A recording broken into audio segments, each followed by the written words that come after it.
Quatrième principe. Faites confiance au Seigneur et il remuera ciel et terre pour réaliser son plan pour vous. Pouvez-vous faire confiance à Dieu? Quand tout va bien pour vous, faire confiance au Seigneur est facile. Mais quand de douloureuses épreuves vous frappent, vous laissant frustré, anxieux ou désespéré, lui faites-vous toujours confiance?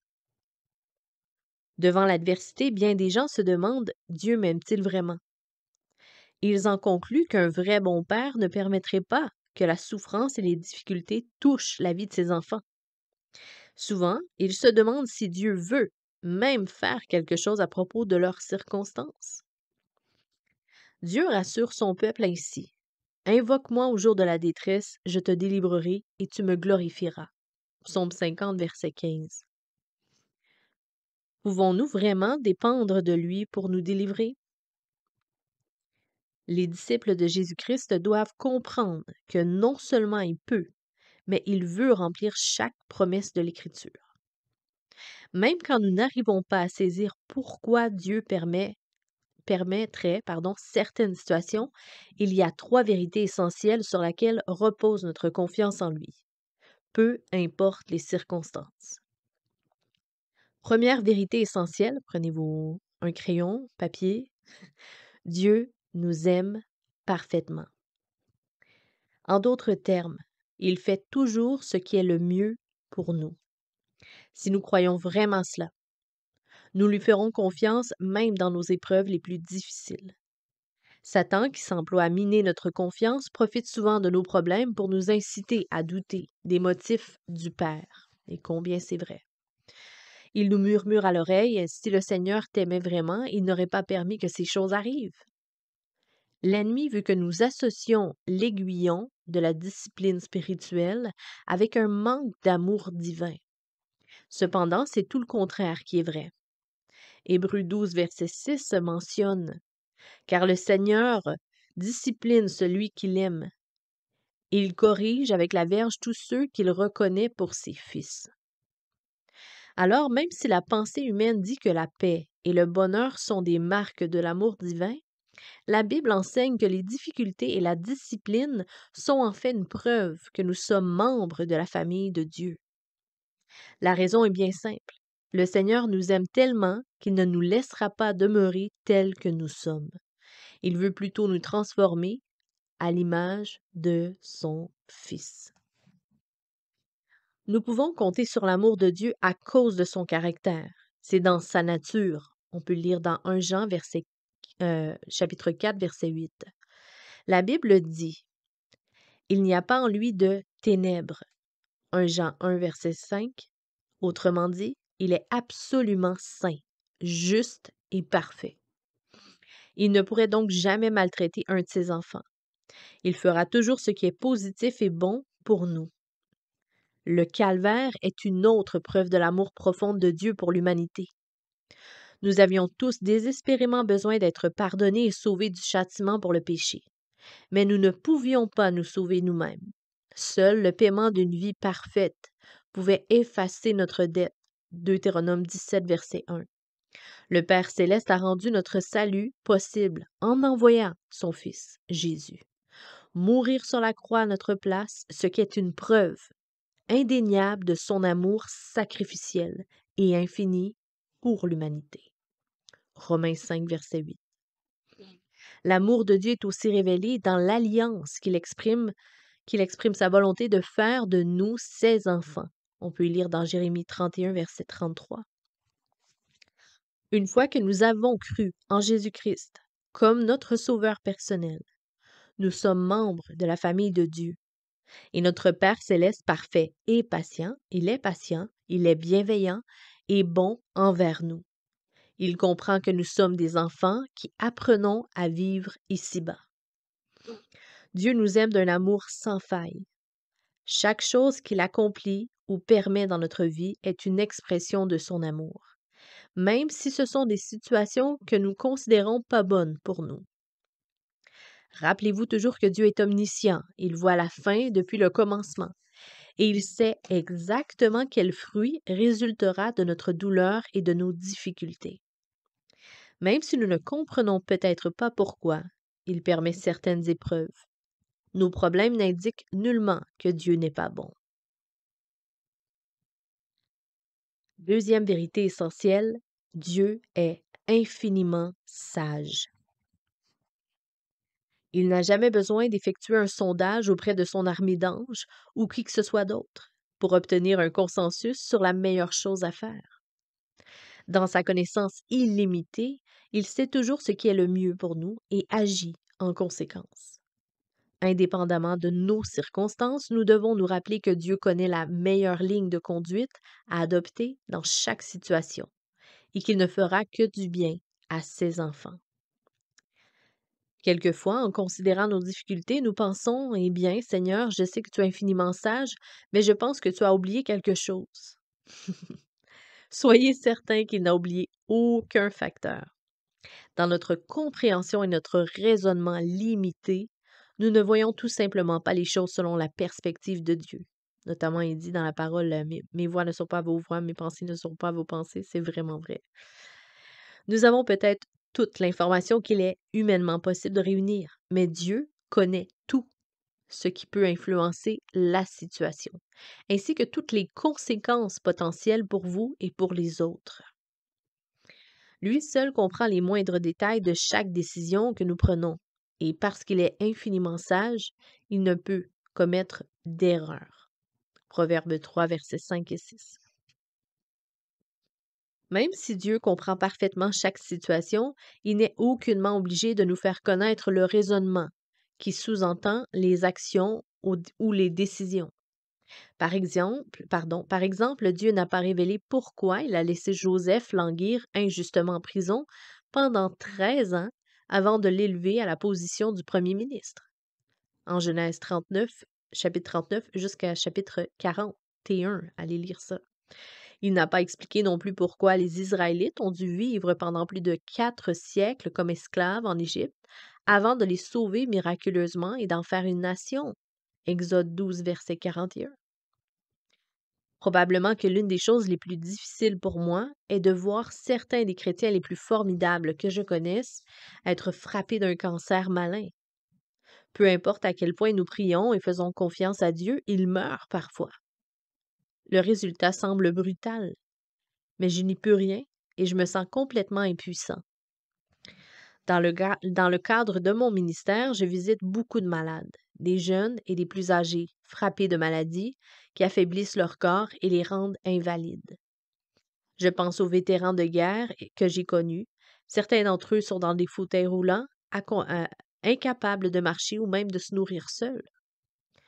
Il semble que ceux qui sont affligés physiquement possèdent les corps les plus faibles, mais les esprits les plus doux. Je pense, Dieu, j'ai été béni physiquement toute ma vie, tandis que d'autres ont toujours souffert. Il y a tout simplement des choses que je ne comprends pas, et je ne prétends jamais les comprendre. Je peux seulement avouer, Dieu, tu es souverain. Tu vois la fin de toute chose.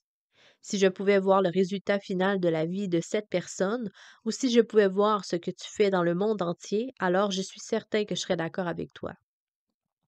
Mais en ce moment, je ne sais que faire, sinon faire confiance à ta sagesse, et tu sais ce qu'il y a de mieux à faire. Même si nous n'avons aucun droit de connaître complètement les raisons de Dieu, notre manque d'information est ce qui engendre nos sentiments de frustration, d'anxiété et de doute. Considérez l'ironie de la situation. Si nous, dans notre sagesse humaine limitée, pouvions saisir parfaitement les motifs et les actions de Dieu, cela serait une raison de douter de lui, puisque sa pensée ne serait pas meilleure que la nôtre. Mhm.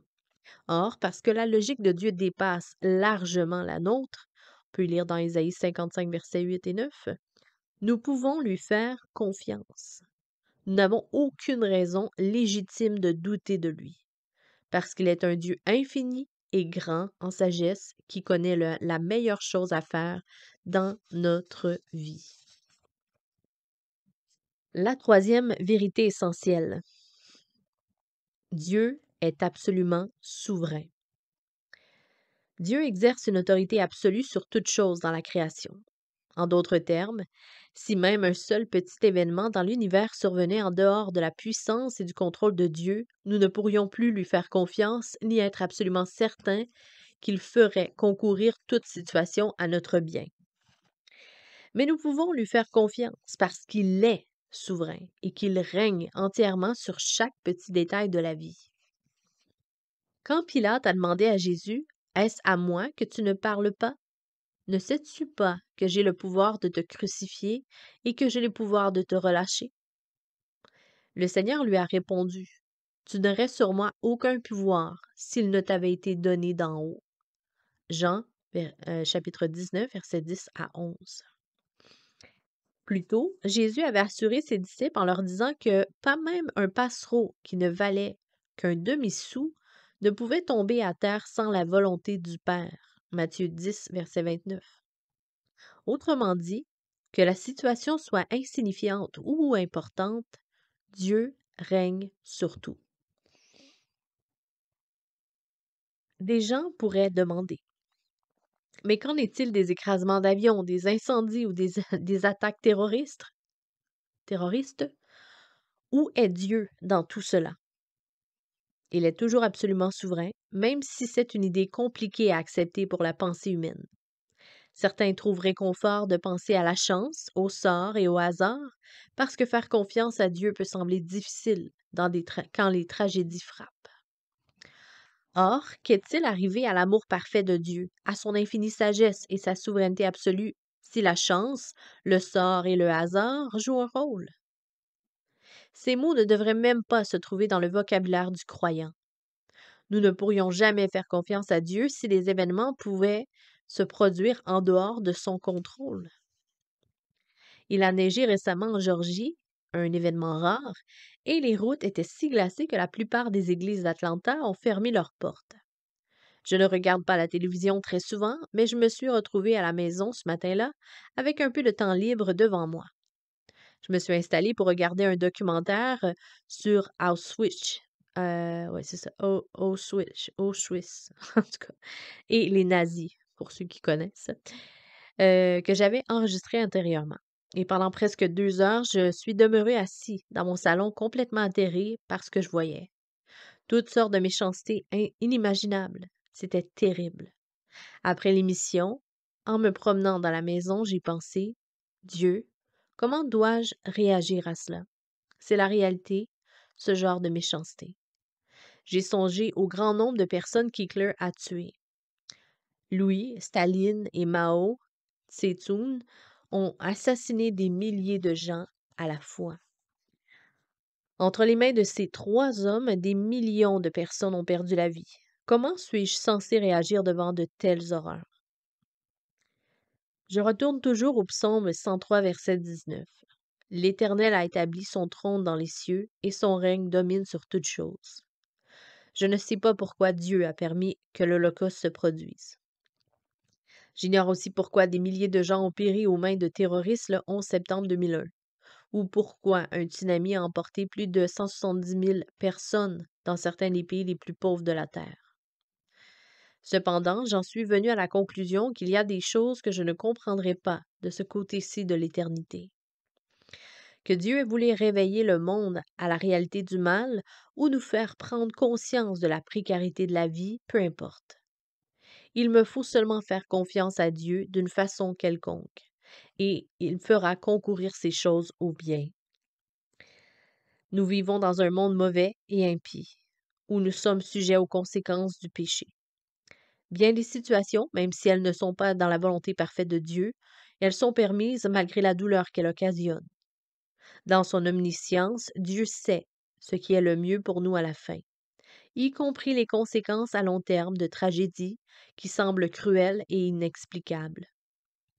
Nous ne devrions pas douter de Dieu ou ne plus lui faire confiance quand nous ne comprenons pas quelque chose, mais plutôt nous abandonner à lui, en acceptant par la foi qu'il est bon et digne de toute notre confiance. Notre vie appartient à notre Dieu souverain, omniscient et bienveillant, et rien ne peut nous toucher sauf ce qu'il permet. Parfois, elle comprend des afflictions et des souffrances, ce qui nous porte à penser comment cela peut-il être bon? Et cependant, beaucoup de gens qui ont traversé de grandes épreuves disent plus tard, en regardant en arrière, je détestais l'épreuve au moment où je l'ai traversée et je me demandais si Dieu m'avait abandonné. Or, maintenant, je peux comprendre pourquoi il l'a permise. Ce n'est pas tout le monde qui discerne une explication spirituelle. Cependant, cela arrive assez souvent pour que nous nous encouragions en réalisant que Dieu a ses raisons et qu'au moment opportun, il fera concourir nos épreuves à notre bien. Romains 8, 28. Alors, devant des luttes, rappelons-nous que Dieu a notre meilleur intérêt à cœur. Il veut que nous croyions en lui comme notre sauveur personnel et que nous lui soumettions notre vie. Il n'y a aucune raison de douter de lui, parce qu'il nous aime parfaitement, qu'il est infiniment sage et absolument souverain sur tout l'univers. Pourquoi les croyants devraient-ils s'agiter quand même dans les plus profondes et sombres vallées de la vie se trouve la joie et la confiance? Peu importe ce qui nous arrive, notre Père céleste, qui est parfaitement bon, sage et puissant, nous tient dans sa main. Rappelez-vous ceci. Faire confiance à Dieu signifie regarder au-delà des circonstances afin de voir ce que Dieu voit. L'Écriture utilise souvent l'exemple de la marche pour décrire la conduite des chrétiens, des croyants. Par exemple, elle nous dit de marcher comme des enfants de lumière, de marcher dans la vérité, de marcher dans l'esprit et de marcher dans l'amour. En Colossiens 2, verset 6, il utilise cette expression pour nous donner un commandement important. Ainsi donc, comme vous avez reçu le Seigneur Jésus-Christ, marchez en lui. La question que nous devons donc nous poser est la suivante. Que veut dire marcher dans le Seigneur? Ici, le mot dans n'a pas un usage littéral, comme le marteau est dans la boîte à outils. Il fait plutôt référence à une relation vitale, une union entre le croyant et le Seigneur. Tout comme tout comme le mariage marque le point de départ d'une nouvelle relation entre un homme et une femme, recevoir Christ comme sauveur marque le départ d'une relation intime entre le Seigneur et son disciple. Dieu désire non seulement pardonner nos péchés, mais aussi développer une relation personnelle, étroite et toujours croissante avec chacun de ses enfants. Il veut que nous réalisions que le Fils de Dieu est la source de toutes choses.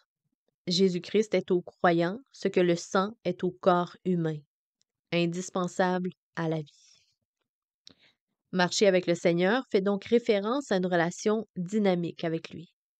Tout comme il est impossible de marcher sans bouger, les croyants avancent dans leur vie chrétienne ou reculent. La clé pour faire des progrès se trouve dans le même verset en Colossiens. Ainsi donc, comme vous avez reçu le Seigneur Jésus-Christ, marchez en lui. Un peu plus loin, comment vous et moi avons-nous reçu Christ? Par la foi. Pour naître de nouveau, nous avons cru au témoignage de la parole de Dieu. La vie chrétienne doit ainsi être marché ou vécu. Le marché, c'est vécu. De nombreuses personnes marchent par la vue et par les sentiments. Mais laisser nos sens naturels nous guider spirituellement ne fonctionne pas, parce que le Seigneur ne nous donnera pas toute l'information que nous aimerions avoir. Il veut plutôt que chaque jour, nous lui faisions confiance, peu importe nos besoins. C'est pourquoi Jésus a commandé à ses disciples de marcher par la foi et non par la vue. 2 Corinthiens 5, verset 7. Par la foi, nous devons faire le premier pas et ensuite un deuxième, sans savoir exactement où cela nous conduira, mais en sachant que notre Dieu omniscient et bienveillant a notre meilleur intérêt à cœur. Marcher par la foi veut dire avoir une relation personnelle avec Jésus-Christ en lui faisant confiance pour chaque circonstance et en croyant qu'il fera toujours ce qui est bon et avantageux pour nous. Apprendre à marcher par la foi. Que faites-vous lorsque vous trouvez devant une difficulté qui semble insurmontable? En Proverbe 3, versets 5 et verset 6, Il nous instruit ainsi. Confie-toi en l'Éternel de tout ton cœur et ne t'appuie pas sur ta sagesse. Reconnais-le dans toutes tes voies et il aplanira tes sentiers. La clé pour vivre une vie de foi, c'est une relation personnelle avec Jésus-Christ. À moins de le connaître, il est impossible de discerner sa volonté pour notre vie. Quand une bonne occasion se présente, ceux qui désirent vivre par la foi veulent être certains que c'est Dieu qui les dirige et non leur propre motivation. Dieu a un but pour chaque situation que nous rencontrons. Aucune coïncidence avec lui. Il est l'architecte à l'origine de chacune de nos bénédictions. En période d'épreuve et de douleur, il œuvre de façon qui nous sont inconnues pour faire ressortir bonté et espoir de chaque difficulté. Malgré tout, bien des gens se demandent si Dieu a vraiment un plan pour leur vie. Et la réponse est oui. La première étape pour comprendre ce plan débute lorsque nous commençons à nourrir une relation étroite avec lui. Le salut est le point de départ. Quand nous reconnaissons notre besoin de Sauveur, le prions et lui demandons de pardonner nos péchés et de nous purifier de toute iniquité. Dieu nous sauve d'une mort éternelle. Dieu nous entoure avec bienveillance de sa miséricorde et de son amour éternel. Il pardonne et nettoie la tache que le péché a laissée sur notre vie. Ésaïe 1, verset 18. Ensuite, il nous prépare pour recevoir une bénédiction. Pas nécessairement matérielle, mais peut-être spirituelle et émotionnelle. Quelqu'un peut être riche matériellement, mais faire faillite sur les plans spirituels et émotionnels. Abraham n'était pas un homme pauvre.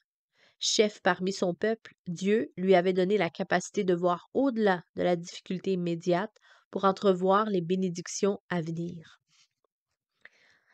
Quand Dieu lui a commandé de sacrifier son fils unique sur l'autel, Abraham n'a pas tremblé de peur ni ne s'est couché le soir en se demandant comment le Seigneur pourvoira à son besoin. Il a fait confiance à Dieu et ce faisant, il a pu communier avec lui. L'Esprit dit qu'Abraham a cru Dieu et que sa foi lui fut imputée à justice. Genèse 15, verset 6.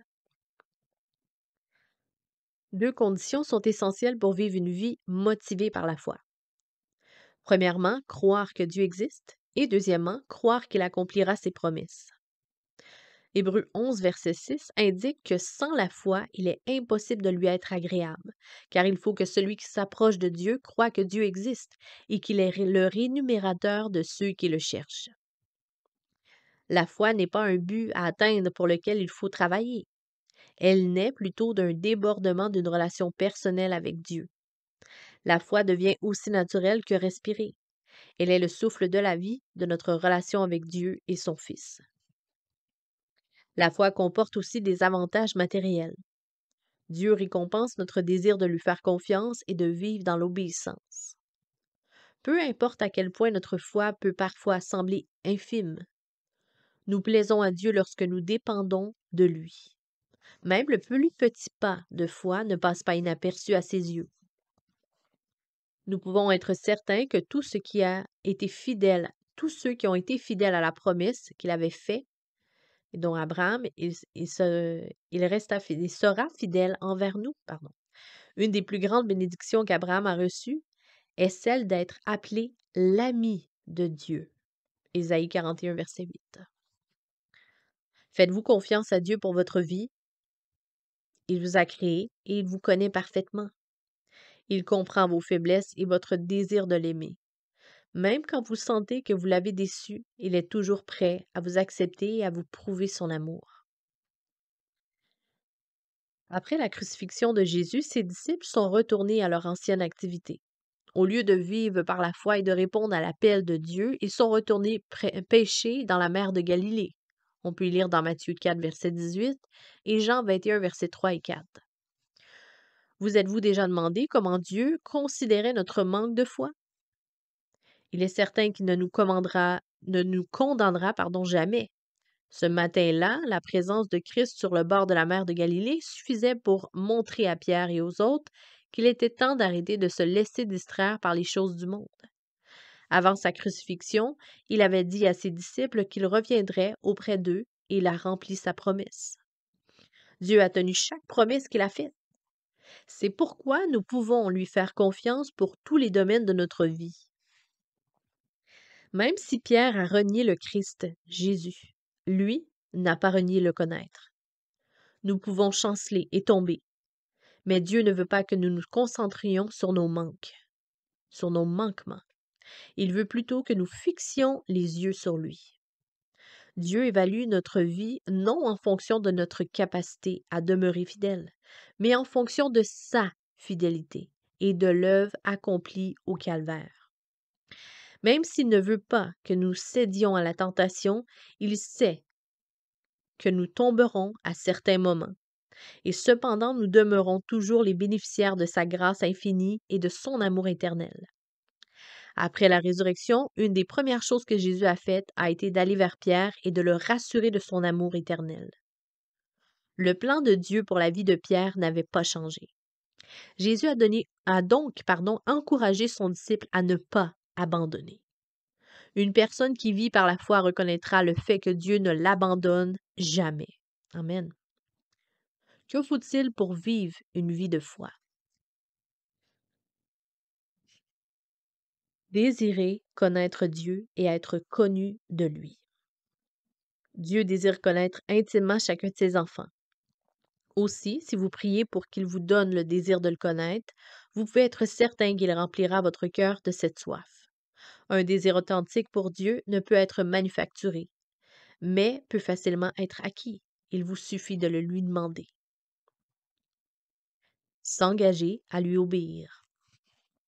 L'obéissance à Dieu est le reflet de notre capacité de lui faire confiance, surtout lorsque nous faisons face à des décisions importantes ou vivons de grandes difficultés. Dieu nous dirige peut-être dans une certaine direction, mais en cours de route, nous nous mettons parfois à douter de sa capacité de nous protéger et de nous délivrer de tout danger. Cependant, une personne qui vit par la foi continuera à avancer comme l'a fait Abraham, sans céder ni au doute ni à la crainte. Dieu récompense toujours l'obéissance par de grandes bénédictions.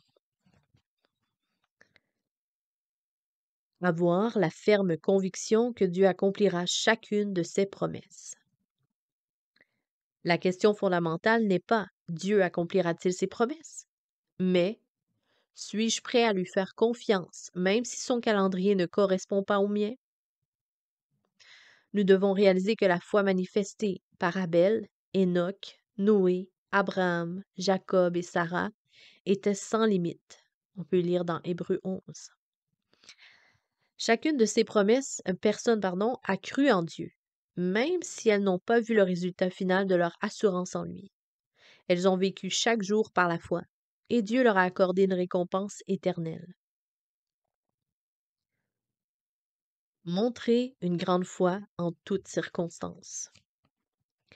Une vie de foi est dominée par Jésus-Christ, et non par des désirs égoïstes. La personne de petite foi dit « Dieu peut le faire », et cette autre qui a une grande foi, Dieu le fera. Mais celle qui a une foi parfaite dit « Dieu l'a déjà fait ». Êtes-vous prêt à faire confiance à Dieu et à voir ce qu'il fera dans votre vie? Dieu a conduit Abraham dans un pays de promesses et de bénédictions formidables. Il fera de même pour vous si vous lui faites confiance et marchez par la foi. Les obstacles à la foi. Moïse avait été choisi pour accomplir une mission pour laquelle il se croyait incompétent.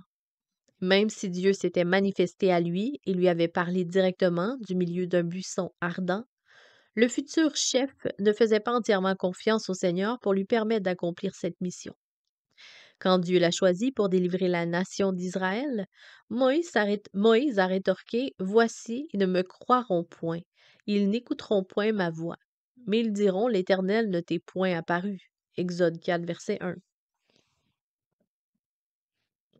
Même si le serviteur hésitant énumérait ses nombreux points faibles, le Seigneur est néanmoins demeuré ferme dans son appel. Pourquoi rencontrons-nous des obstacles à notre foi? Comme Moïse, bon nombre de gens ont une compréhension limitée de Dieu. Au début, il ne saisissait pas ce que Dieu lui demandait de faire. Comment pouvait-il délivrer des millions d'esclaves hébreux de l'Égypte? Effrayé de ne pouvoir être à la hauteur de la tâche que Dieu lui confiait, il a présenté 5 raisons pour prouver que ses calculs étaient exacts. Peut-être qu'à un moment donné, vous vous êtes senti comme Moïse. Premier point, une faible image de soi. Moïse était berger et les Égyptiens détestaient les bergers parce qu'ils avaient estimé sa vie en dehors de l'œuvre miraculeuse de Dieu. Le prophète a nié pouvoir être de quelque utilité pour Dieu. Oswald Chamber a écrit: Ne planifiez pas sans Dieu. Il semble avoir une façon merveilleuse de déranger les plans que nous avons faits, quand nous n'avons pas tenu compte de lui. Dieu prend plaisir à faire l'impossible à travers la vie de personnes, d'hommes et de femmes qui mettent leur confiance en lui. Rappelez-vous que ce qui vous semble impossible est une occasion pour Dieu de manifester sa puissance infinie. Deuxième point, une méconnaissance de la nature de Dieu. Mhm. Moïse avait entendu le nom Yahvé ou Yahweh, mais il ne connaissait pas personnellement le Dieu d'Israël. Cependant, cela a changé cela a changé quand il est entré dans la présence du Dieu vivant près du buisson ardent. C'est là où le Seigneur a commencé à développer le caractère spirituel de Moïse, un processus qui s'est poursuivi toute sa vie durant. Si vous voulez grandir spirituellement tout en recevant la sagesse et le discernement de Dieu, commencez par passer régulièrement du temps seul avec le Seigneur. Pendant vos moments d'adoration, de louange et de prière, Dieu vous révélera sa nature bienveillante. Point numéro 3, le doute, ce qui fait obstacle à notre foi. Moïse a douté de la capacité de Dieu et son doute l'a empêché de connaître la plénitude de ses bénédictions immédiates. Nous avons tous connu des moments où nous étions incertains de la participation de Dieu dans nos circonstances. Nous nous demandions si nous pouvions croire à ses promesses et nous avons remis en question les principes chrétiens que nous avions appliqués dans notre vie. Il y a plusieurs années, au moment où nous avons déménagé à Atlanta, ma femme et moi avons cherché une maison pendant 3 mois sans rien trouver. Finalement, une maison s'est libérée. Ce n'était pas ce que nous recherchions, mais nous étions désespérés et je savais que Dieu nous disait d'attendre. Mais nous vivions avec un autre couple et leurs 2 enfants, et j'ai pensé que nous ne pouvions pas leur imposer notre présence plus longtemps. J'ai donc fait une offre sur la maison et signé l'acte d'achat. Le jour suivant, ma femme a trouvé une belle maison coloniale hollandaise qui était absolument parfaite. Nous avons eu un serrement de cœur alors que je réalisais les conséquences de mon manque de foi. Heureusement que Dieu est incroyablement miséricordieux. Ce n'est pas la fin de l'histoire. Dans le contrat que j'avais signé, il y avait un article qui précisait que s'il y avait des dégâts d'eau dans le sous-sol, la vente serait invalide. Le soir où nous avons signé l'acte d'achat, un orage s'est abattu sur Atlanta, laissant 30 cm d'eau dans la maison. Notre agent d'immeuble a téléphoné pour nous dire qu'il ne pouvait se rappeler la dernière fois où il avait vu tant de pluie. Le contrat a été annulé et nous avons acheté l'autre maison, celle que Dieu avait prévue pour nous.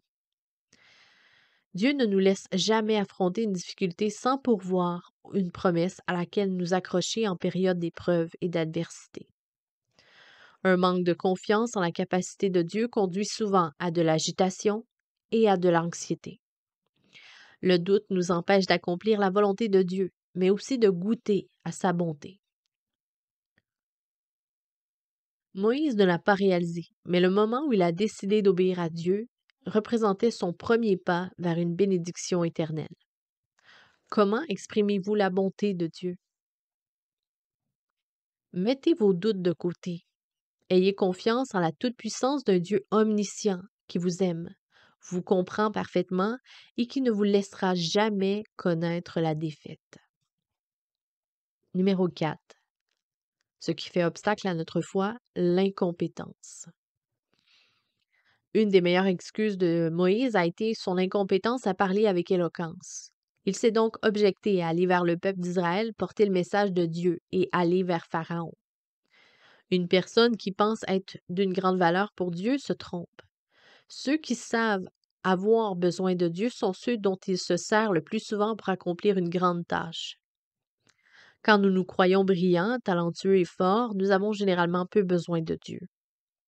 Notre esprit est concentré sur ce que nous pouvons accomplir et nous ne cherchons pas la sagesse du Seigneur.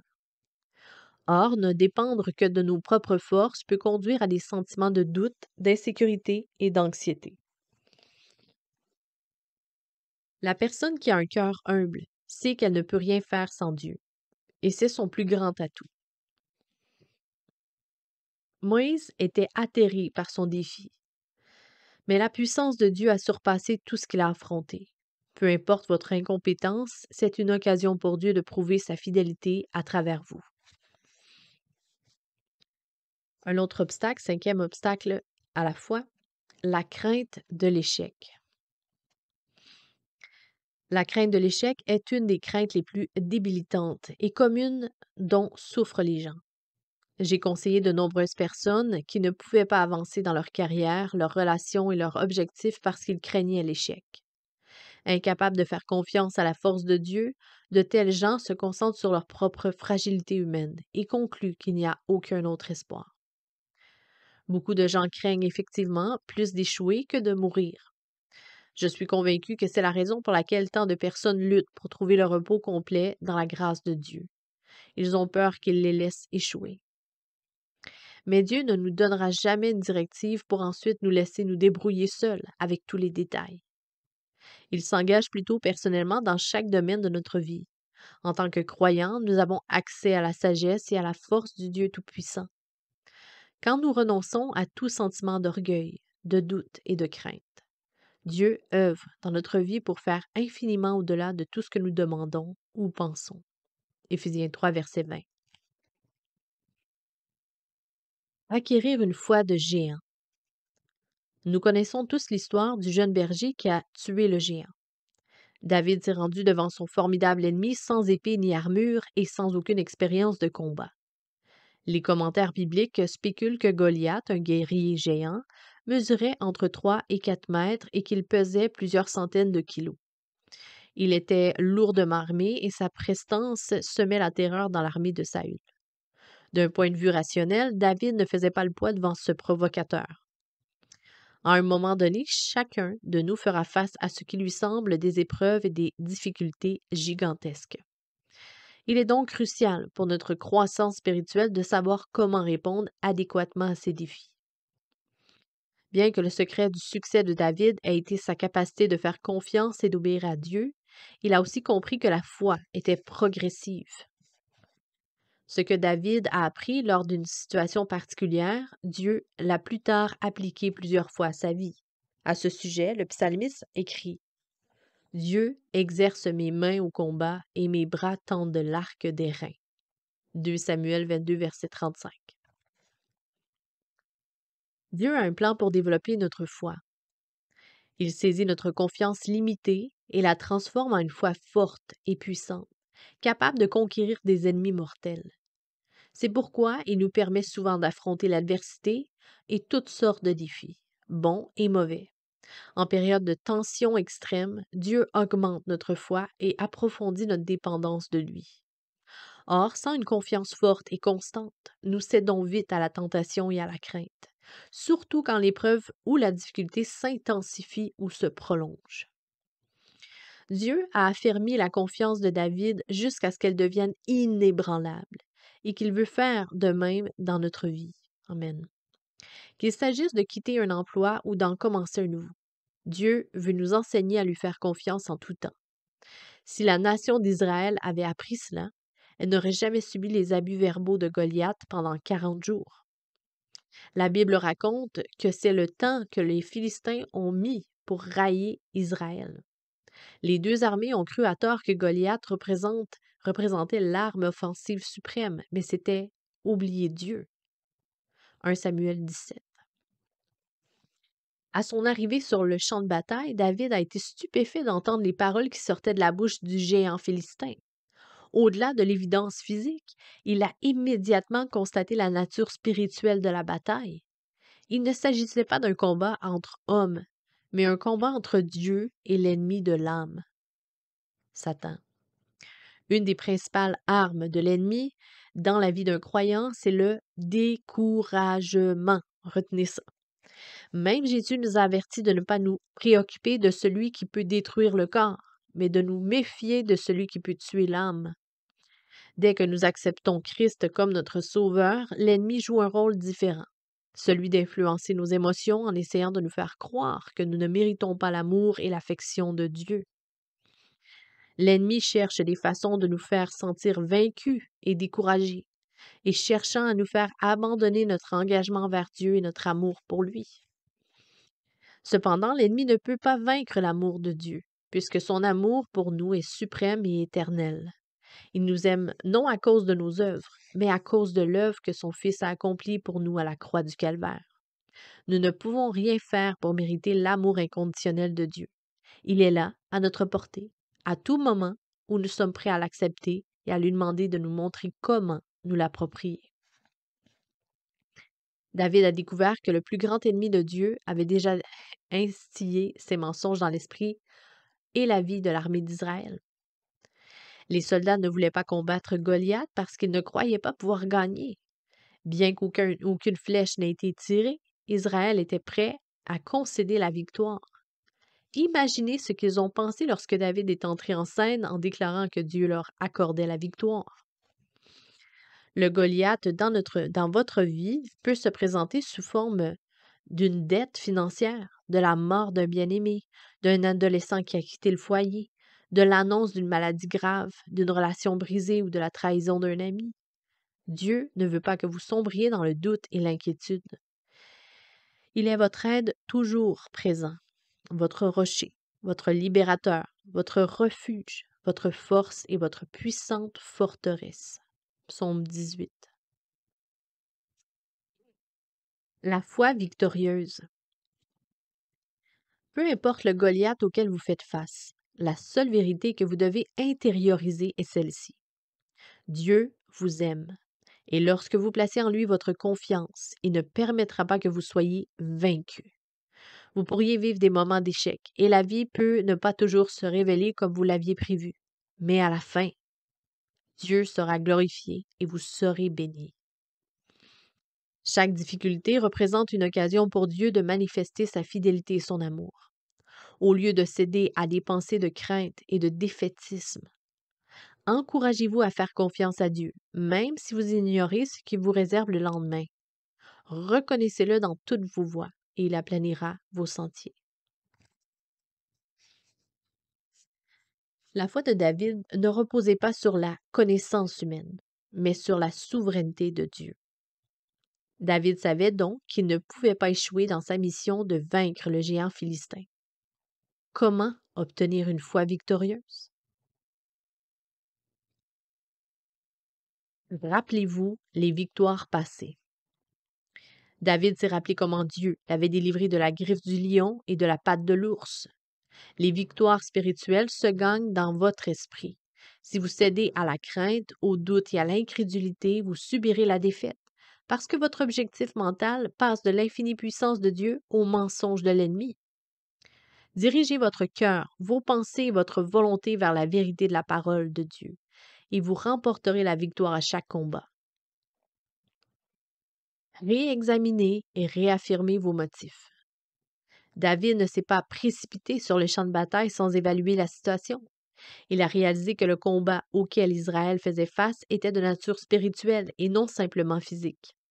Sa motivation principale pour remporter la victoire n'était pas son intérêt personnel, mais la gloire de Dieu.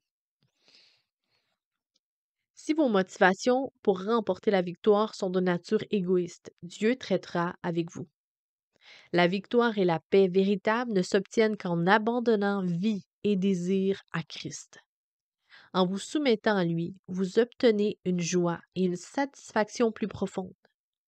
Posez-vous toujours ces 3 questions avant de traiter un conflit ou une difficulté. Quelle est ma motivation? Quel est le but de Dieu pour moi? Et qu'est-ce qui se passe réellement? Prenez le temps de prier et de chercher la volonté de Dieu pour chaque situation. Rejetez les paroles de découragement.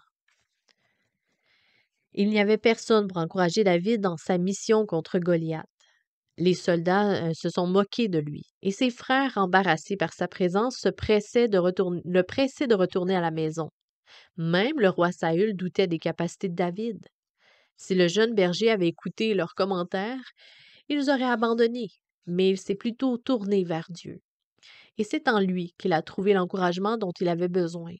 D'une perspective humaine, il y a peut-être des moments où vous vous sentez seul devant un Goliath, mais Dieu a promis de ne jamais vous abandonner. En Hébreux 13, verset 5, on peut y lire: Son esprit est avec vous dans chaque circonstance. Reconnaissez la vraie nature du combat. Goliath a maudit David lorsqu'il l'a vu. Suis-je un chien pour que tu viennes à moi avec tes bâtons? Viens vers moi et je donnerai ta chair aux oiseaux du ciel et aux bêtes des champs. 1 Samuel 17, versets 43 et 44. David a riposté à ces menaces de façon admirable. Il est écrit: Tu marches contre moi avec l'épée, la lance et le javelot, et moi je marche contre toi au nom de l'Éternel des armées, du Dieu de l'armée d'Israël que tu as insulté.